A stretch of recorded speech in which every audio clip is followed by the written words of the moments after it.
access this afterwards. Well, thank you all very much for coming. It is a pleasure for the Lake Chelan Chamber of Commerce to host this Candidates Forum. As we all know, this is a big part of our democracy. We need to be educated and understand where candidates stand on different issues, and this is a great way to do that. Tonight you'll have a chance to ask questions and hear from the candidates directly.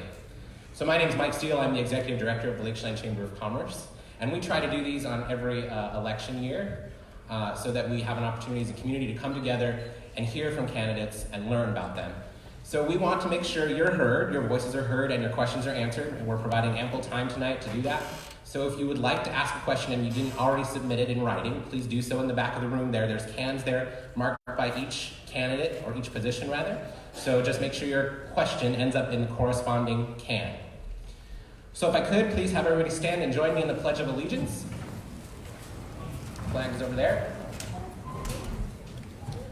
Pledge allegiance to the flag of the United States of America, and to the republic for which it stands, one nation, under God, indivisible, with liberty and justice for all. So before we get to the forum this evening, I'd like to make some introductions for folks that are in the room. So please stand and be recognized as I call your name. We have Councilwoman Wendy Eisenhart. I'm first, that's so fair. Councilwoman Erin McCardle. Councilmember Tim Hollingsworth. I saw him earlier, maybe he snuck out. Councilmember Ray Dobbs. Fire Commissioner Russ Jones. Fire Commissioner Phil Muller. And it's a pleasure tonight to introduce the President of our Board of Directors, Sandy Calico. Oh, and I see Dr. Ty Witt, council member, joined us this evening as well. Great. If I missed anybody else, please stand and I'll try and recognize you. Wonderful. Well, tonight we are very lucky to have a former mayor with us who is going to be moderating our evening and working with our candidates to get us through all of the questions that hopefully we'll be asking to learn more about these candidates. So please help me welcome Jay Witherbee. Thanks for turning out tonight. Actually, I've been all three of these positions at one time or another over the last 20 years. But I will let you know that none of the questions generated this evening are coming from me. I'm simply reading questions that are being submitted, hopefully from you. So please do, if you haven't gotten your questions in, please do so. I also would like to mention in the disclaimer, I'm also not voting for any of these candidates. Okay, I have, even though I am a registered voter in the city of Chelan legally still, I will not be casting a vote because I am moving to East Wenatchee, and I think it would be somewhat hypocritical to vote and be part of an election that I'm not going to be here to deal with what the candidates have for us as they're elected. So the questions aren't mine, and I won't be voting for any of these folks tonight, November 5th, Tuesday, November 5th. So we're going to begin with the Fire Commission seat, which is position 1. We have 2 candidates, Karyl Oules and Bill Bassett. Karyl Oules could not make it this evening. Unfortunately, she's out of town and I believe had a vehicle incident or something, could not make it, and is not going to be participating via telephone as well, which we'd hope would happen. So we have just one candidate tonight, and that's Bill Bassett. Bill, thanks for coming out. Appreciate that. And so here's the format. So as we introduce the candidates, we're going to start with Fire Commission, we're going to go to City Council, and then we'll do the mayor's position. Again, the 2 candidates for Fire Commission position number 2 are Karyl Oules and Bill Bassett. Karyl has submitted an introduction letter that I think Mike Steele is going to read for us. And so we're going to have each candidate. Mike will read Karyl's. Bill will do his 2-minute introduction. Also, Bill will have an opportunity for a closing statement as well. And then we're going to be reading questions, hopefully from the audience. So we'll begin. I believe that, Mike, would you read Karyl Oules' introduction letter, please? I'm Karyl Oules. I seek the open fire district position. I've been a resident in Chelan for 50 years, raising my family and working as an orchardist and business owner, restaurant, and motel. I'm a fiscal conservative, and if elected, I will seek to hear from voters to represent your interests and desires while maintaining safety, operating our district as we need. We are not the West Side. We are not in need of strong wildland fire skills. We are in need of strong wildland fire skills. As I dig into our district, I see that it's essential we are open and transparent to our voters, residents. I personally heard Chief Donnell and Chair Jones state they need to do a better job to educate voters on the need for a levy lid lift. Voters have said a strong no to the last two. My opponent has stated he knows how to get a levy passed. I say we have a strong budget and income that we need to operate within. An example I live by is we don't need a Rolls Royce when an older Chevy will get the job done. Needs versus wants. Thank you for considering me for the next fire commissioner. Feel free to contact me. My cell number, you can call or text 509-630-0836 or email akaryl170@gmail.com. Please research what is truly needed to give the best protection you, the voter resident, deserve for complete transparency. I personally heard the chief and Commissioner Jones as they work toward passing a huge unnecessary levy in September at the September commissioner meeting. State to need to do a better job of educating so the voters understand. Really, based on the last two failed attempts, we the people do understand. I'm a fiscal conservative that demands and wants transparency for our district. And please vote. Again, that's a letter that was submitted by Karyl Oules, who is one of the candidates for Fire Commission Position 2. Our other candidate is Bill Bassett. And Bill, welcome. Thanks for showing up this evening. We'd love to hear your letter of introduction, or read your introduction to us, please. Thank you, Jay, and thank you all for coming to the forum tonight. It's a pleasure to be here. During the last 19 years that Cheyenne's been part of my life, I've seen vast changes take place. The community that I fell in love with and chose to make my home is struggling with the changes of growth while trying to keep all that we love about Cheyenne firmly in place. It's imperative that fire commissioners find ways to manage the increasing demands for fire protection and rescue services. Now, I'm running for fire commissioner to ensure the citizens and businesses of Cheyenne will continue to be protected from the devastating effects of fire, which we've all experienced. Moving away from the current level of service protection would be devastating, resulting in additional property destruction, increased loss of life, and higher insurance rates for our homeowners and businesses. I'm asking for your vote for fire commissioner because I have the skill set, the experience, the conviction of duty, and the temperament required to be successful. I will build and sustain the appropriate balance between maintaining adequate levels of protection and strong fiscal management. As your fire commissioner, I will bring the strategic insight and financial planning expertise that comes from years of building strong teams and successful companies. One of the key tools is harnessing the ability to look outside the box and find ways to make things happen when others say it can't be done. As your commissioner, my approach will be to actively explore new ways to expand the protection provided by the fire department and other service providers within our community. The ability to effectively communicate and build relationships are qualities that I will bring to the Board of Commissioners. With your vote, I will actively represent the entire community of Cheyenne to keep us safe from the ever-increasing risk of fire and growing demand for emergency services in a physical way. Now, I would like to clear the air. As you just heard in the opening statement, my opponent seems to be saying untruthful things and spreads hearsay and negativity without knowing the truth. For example, we just heard here about me supporting a levy. And this morning on her Facebook page, she stated pretty much the same thing that you read here. Just because her position is not to raise a levy doesn't mean my position is to raise a levy. I want our community to know that I have never said anything in public or private about what my position is regarding the levy, funding, increasing taxes, or anything that's related to budget planning for the fire department. Nor have I ever met or talked with my opponent and her constituents, so she doesn't know what my position is. I do not live in a fantasy world of hearsay, conjecture, and negativity. I deal with facts, quality data, and community input to build logical conclusions that are delivered to the public for the consideration and to work to protect the future, the today and into the future. Thank you.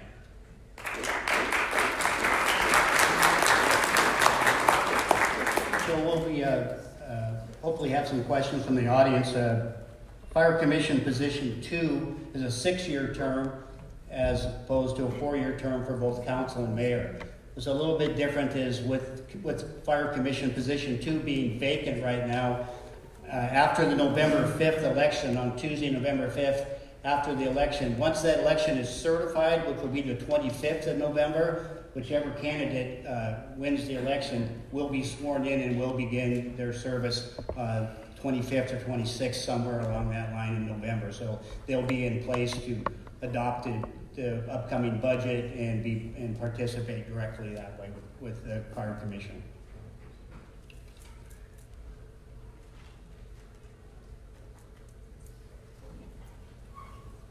Okay. Question from the audience. And this one to Bill, obviously. Bill, are you an advocate or an adversary to Chelan Fire and Rescue, and why? I'm sorry, Jay, what was the first word? Are you an adversary or an advocate? Well, thank you for the question, whoever that's from the audience. You know, that's an interesting way to pose a question. The fire department serves and protects all of us. As I said in my opening statement, we have all seen, and all fire departments do, right? We have seen what fire can do to our lives, to property, to the economy that we have. So I think, again, we need to find a way to strike the balance between the protection levels we have today and what potentially could happen if we change that. There are some real negative consequences to making dramatic changes. One of the things we may want to consider is what the cost of potentially tax increases may be if a levy was to be brought up or some other funding source versus what the insurance cost may be for each one of us if we went a different direction. I don't have that answer in front of me, but we need to look and find the right balance for all of us, right? It's not one or the other. It's trying to find and strike that balance for today to protect our families, our children, and our property going in the future as well. Thank you, Bill. An audience member wants to know what qualities and experience you will bring to the table as a fire commissioner for Chelan Fire and Rescue. Sure. What I'd like to do is actually kind of define what the job position is first, and then kind of fill in some of those afterwards. I think one of the things that's important is for everybody to understand what the commissioners actually do, what their charter is. You know, first of all, they determine the levels of service and establish goals for the fire department. They determine the type and level of funding, approve budgets, and tax levies if needed. They establish policies and improve operational procedures. They supervise the chief and key personnel. They guide strategic planning, and they represent the district to the public. I've been very fortunate in my career where I've been involved in different types of organizations, both on the business side and on boards, both at national and local level. We were doing exactly some of the same charges. My background is actually one of a lot of volunteer support in the communities that I lived, and I grew up in a town that was very much like this. My family were the ones that were active in the city all the time, and I grew up with that as part of my culture. So for me, it's being involved and bringing some of those expertise and skills, specifically also in the ability to do strategic planning, really be able to build bridges, be able to look at things in a very realistic point of view, and really use facts and figures to guide, to make logical decisions and bring those decisions to the public to make the choice for the greater good. Thank you, Bill. They are trying to keep us on schedule, so keep. So do you want me to watch it down? Yeah. Okay. Yeah. Unless you want said to. An audience member, Bill, wants to know, believes there are at least three major issues facing the fire district, and what do you see? What do you think the top issues are, and what are your solutions? Sure. Well, let me just get to the point here, some notes from me if you would mind, please. One of the things I think is important for us is to really take a look at how we are funding and managing our budgets. Now, the good news, okay, and Jay, you mentioned the budgeting process. In the current budget that's put together, that Chief Donnell put forth at the last commissioners meeting, there is no need for funding for a couple of years. We're actually, looks like the budgets are in good shape and balanced for to continue the level of protection we have today. So that's really good news. However, I think that this gives us time to look for other ways to potentially add new generating revenue services, and at the same time figure out how we can be a bit more cost efficient with some of the things that we're doing. Again, I don't know what all those are. I don't have the years of being involved with the fire department here, but there's certain ways to take a look and see how we can find some efficiencies. For example, the volunteer program right now really focuses on volume, right? Where metrics, from what I can tell, are set up on volume-based. And I'm being told to stop even though there's more stuff to go with that. So maybe somebody will ask another question I can add to the example. hopefully we get it passed. Should I take my opponent? The community. How will I connect in the community? Great question. So there's some great things to do with the community. I think one of the things that I was actually very surprised by when the town hall was put together by the fire department was a huge gap in understanding what the services of the fire department do and what's important. I was surprised by that. I would think by such a small town, such a small community, that would actually have a little bit more relationship there. One of the things that certainly is important is to be more transparent.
At RCW in Chelan, in County of Chelan, and in our department that prohibit the fire commissioner from working when there's a family member involved in the department.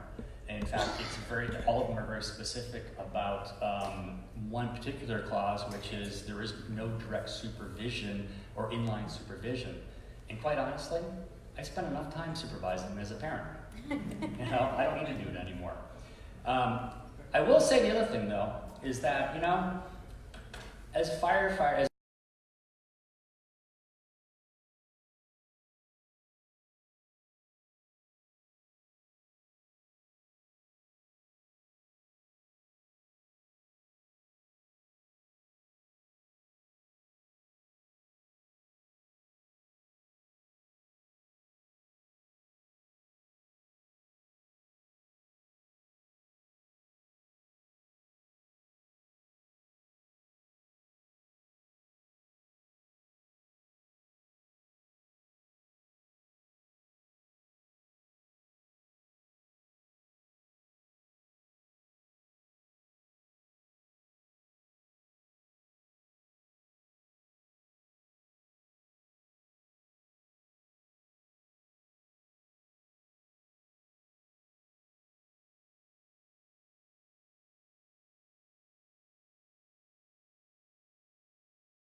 the bottom line is, in the career versus volunteer example, you get so many points, and if your points are higher or lower, so it's a scale from 1 to 10.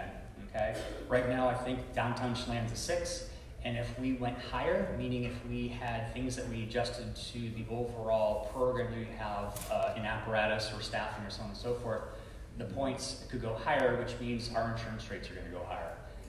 Which none of us want, and it can actually double or triple pretty significantly. It's not something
it can be devastating, right? I mean, it really can.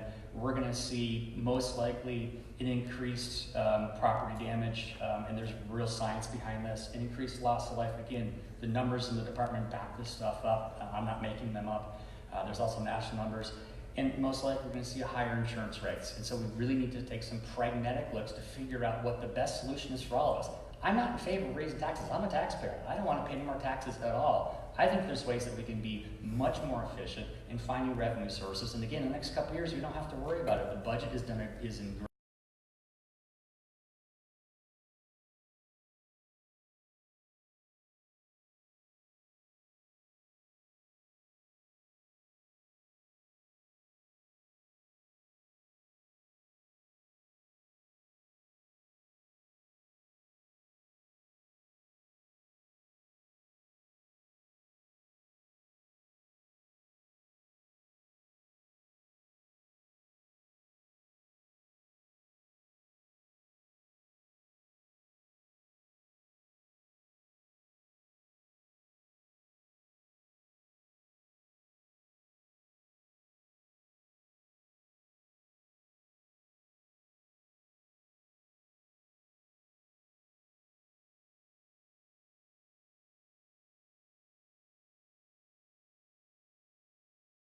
great. I'm going to certainly bow out. There's no doubt about it. Doubtful that'll happen. Any of you who know the progressions know that's most likely not going to happen.